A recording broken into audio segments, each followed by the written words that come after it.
Hello folks, Lawrence here, and we're bringing you the promised post Burst of Destiny tier list for the live/evil twin archetypes. Don't worry, this will be a quick one. There's been a few shifts here and there. I briefly glanced at my previous tier list just to kind of reset my thoughts on it, and yeah, quite a few things have changed. And let's go ahead and get into this because this is going to be pretty quick. We can just cover all of these. I'll hold off. No, actually, I'm not going to, because you need at least. Yeah. So your A tier, your staple cards, obviously all your variants of the Live Twin main deck monsters. These two especially, you want to run 3 of. These two, I only run 1 of each. You can run 2 Frost. I've seen people do that. I'm not too up on that. Lilith Treat, it's only a staple because you can special summon it if you get negated. You know what I mean? So if you summon Kiss a Kill, like that's the only one you can get on the board, and they Effect Veiler you, Permanence you, Ash Blossom you, and you have a copy of Sunny Snitch. You play that, you grab Lilith Treat, and you special summon it, and you go about your combo as normal. Otherwise, you wouldn't run Lilith Treat. So, yeah. Next one, B tier, Evil Twins, Kiss Kill, and the main deck Evil Twins monster has gone up from niche to okay. You can run without it. It's really up to you. It's largely overshadowed by what the new Link monster can do, but the new Link monster gives you much quicker access to it, so you can reliably play it. Unfortunately, the only thing I ever use it for is to use the Evil Twins new Link monster effect. So take that as you will, but you can run it with you can run it with or without it. I generally leave it in my new Live Twin decks because it's nice to have that main deck monster that you can pitch from the deck. Just in case you don't have the Evil Twins on the board, anything like that. But yeah, it's okay. You can run without it. Next up, obviously, all of your Link monsters are staples, but we'll get to the new one in a minute. You run 3 of these. I've seen some decks run 2, and I can understand why you would run 2, just because you have everything else. You're just constantly recycling them. I still prefer to run 3. That's just me, but you're not going to run twins without this.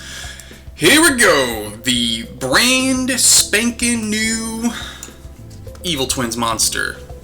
Evil Twins Trouble Sunny. Jesus Christ, this card is awesome.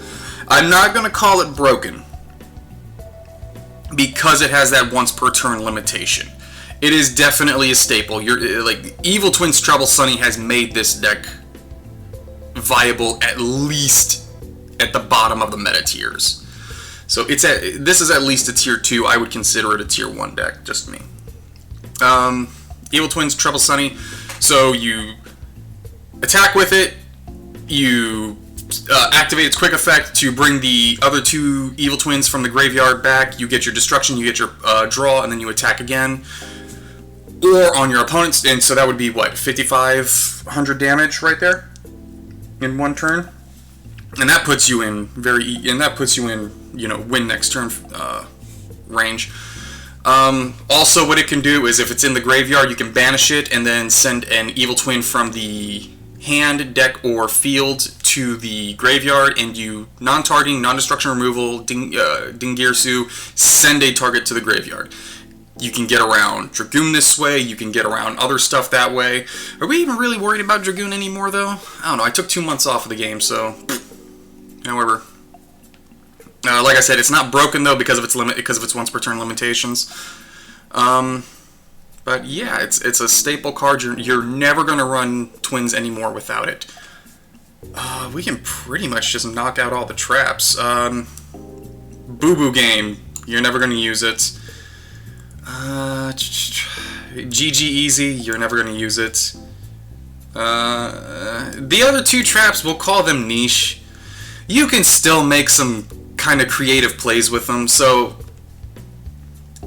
what Challenge will do. Challenge will let you summon a monster from the graveyard and then link summon immediately after.